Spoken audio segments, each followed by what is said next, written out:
La mañana del 4 de julio de 2025 amaneció con una promesa de celebración y alegría. El sol comenzaba a despuntar en el horizonte, tiñendo el cielo de tonos dorados y rosados, presagiando un día lleno de festividades.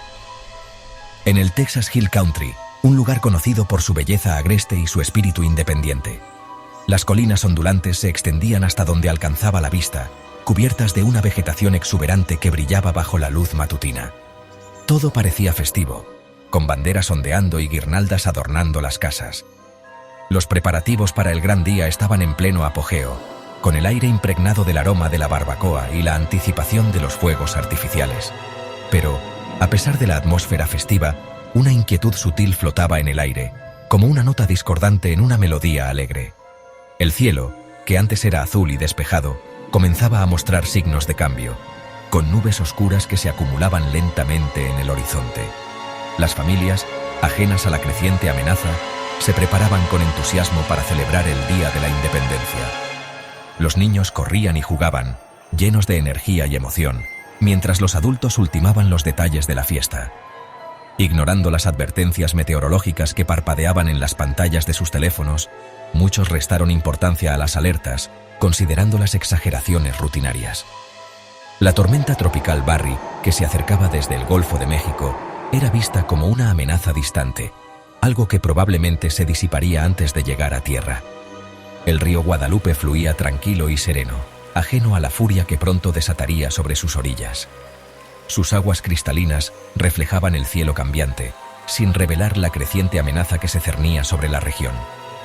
Mientras las alertas de lluvia intensa y posibles inundaciones repentinas seguían llegando a los teléfonos, se sentían como un molesto ruido de fondo, una interrupción trivial en medio de la anticipación festiva.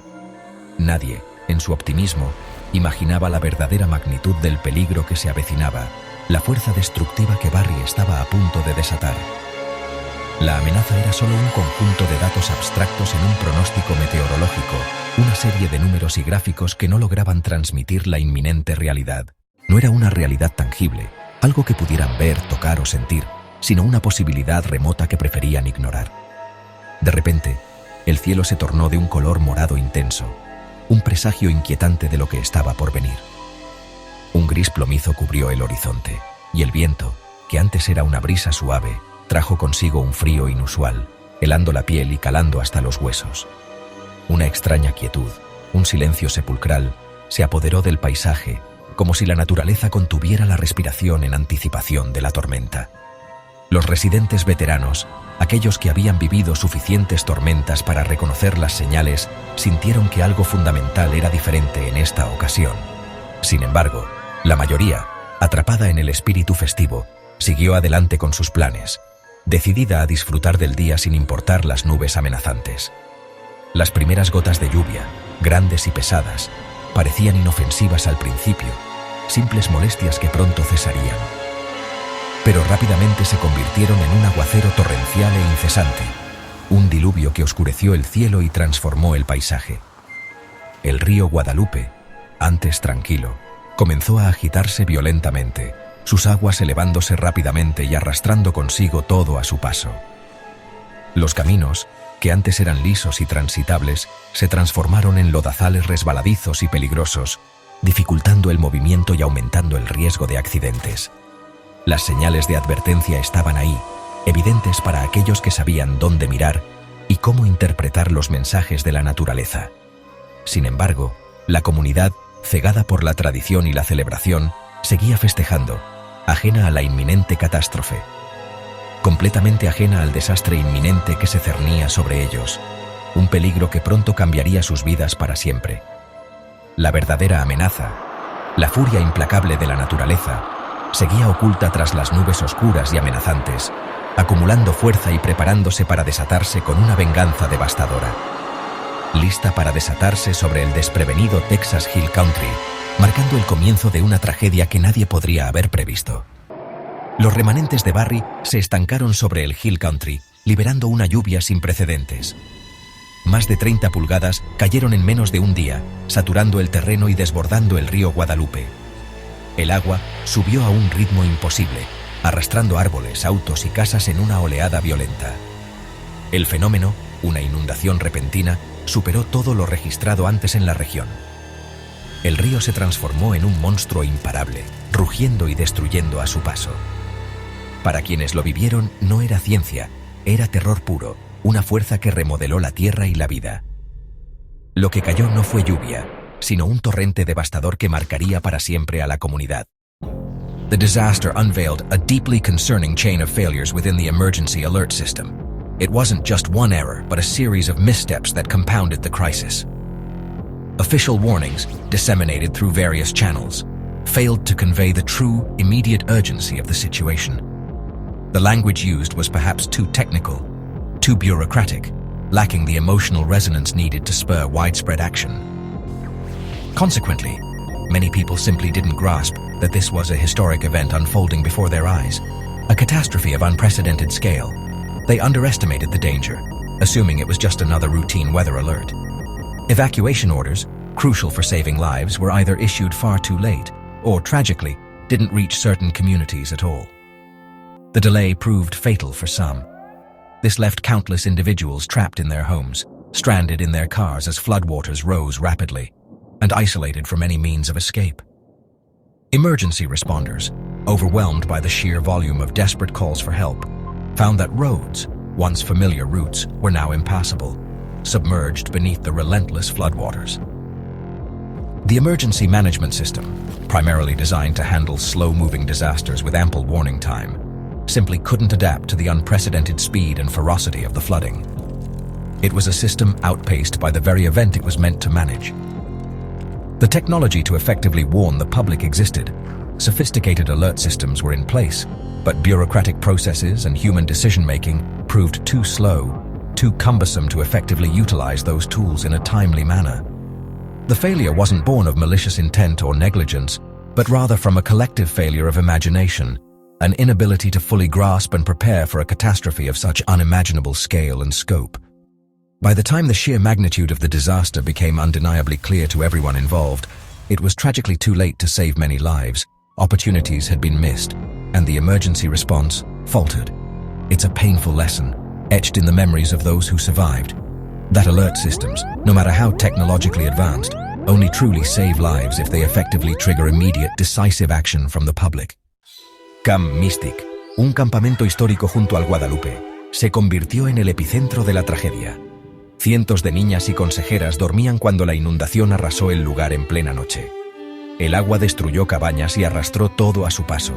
El caos fue absoluto. Consejeras formaron cadenas humanas y subieron a las niñas a techos y árboles, arriesgando sus vidas. El director Dick Eastland salvó a muchos antes de ser arrastrado por la corriente. Al amanecer, el campamento era un paisaje de devastación y pérdida. La inocencia se perdió en un lugar que debía ser refugio y alegría. El dolor de las vidas jóvenes perdidas se convirtió en el símbolo más profundo de la tragedia.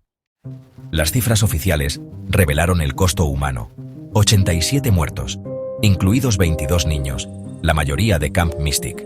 Más de 100 desaparecidos al principio. 13 nunca fueron encontrados. Más de 2.000 personas rescatadas en las primeras 48 horas. Los equipos de rescate arriesgaron todo, luchando contra el agua y el agotamiento. Más de 500 personas resultaron heridas. Miles quedaron sin hogar. El daño material superó los $2.000 millones. Las estadísticas apenas insinúan la profundidad del trauma y la pérdida. La comunidad quedó marcada para siempre, enfrentando una larga y difícil recuperación. Las voces de los sobrevivientes son un eco poderoso de la resiliencia humana. Sus relatos, a menudo desgarradores, nos ofrecen una ventana a la realidad vivida durante la catástrofe. Cuentan la verdadera historia, sin adornos ni filtros, una historia de lucha, de pérdida, pero también de esperanza y de una inquebrantable voluntad de seguir adelante.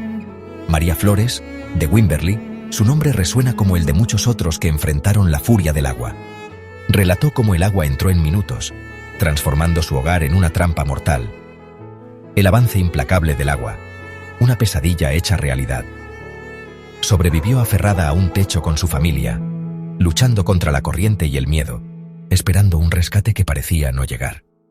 Los rescatistas, como el capitán David Chen, verdaderos ángeles guardianes en medio del caos, enfrentaron decisiones imposibles, sopesando riesgos y prioridades en fracciones de segundo. Cada elección, una cuestión de vida o muerte. Y cicatrices emocionales imborrables, heridas invisibles que tardarán en sanar, el peso de la responsabilidad sobre sus hombros. Niños rescatados preguntaban por padres que nunca volvieron, una imagen desgarradora que define la magnitud de la tragedia. La inocencia perdida en medio de la devastación. Vecinos como Josh Carter arriesgaron sus vidas para salvar a otros, demostrando que la solidaridad puede florecer incluso en los momentos más oscuros, remando entre corrientes mortales, desafiando la fuerza de la naturaleza con valentía y determinación. La comunidad mostró un coraje extraordinario, un espíritu de unión y apoyo mutuo que inspiró a muchos, en medio del horror, transformando el dolor en acción y la desesperación en esperanza. Padres de víctimas compartieron cartas y recuerdos, reviviendo momentos preciosos y buscando un sentido en la pérdida, buscando consuelo en los últimos momentos felices de sus hijos, aferrándose a los recuerdos como un faro en la oscuridad. El dolor de la pérdida es profundo y permanente, una herida que nunca se cierra por completo, pero que puede transformarse en un legado de amor y memoria. Estas historias de valentía y sacrificio, grabadas a fuego en la memoria colectiva, son el legado más duradero de la tragedia, un testimonio del espíritu humano que se niega a ser vencido. Recordarlas es honrar a quienes no sobrevivieron, mantener viva su memoria y aprender de su ejemplo de resiliencia y coraje. Tras la inundación, líderes estatales prometieron apoyo y reconstrucción, pero la comunidad exigió respuestas y cambios reales. El enojo se centró en la falla de los sistemas de alerta y la falta de evacuaciones oportunas. Se pidió un sistema de alertas más robusto, con sirenas y mensajes obligatorios imposibles de ignorar. El impacto económico fue devastador. Más de 1.500 casas destruidas y la economía local paralizada. La tragedia dejó cicatrices emocionales y financieras profundas. Sin embargo, surgió un mensaje de resiliencia y compromiso con el cambio. Honrar a las víctimas implica aprender, prepararse mejor y garantizar que esto no se repita. La naturaleza es impredecible, pero nuestra respuesta puede y debe mejorar.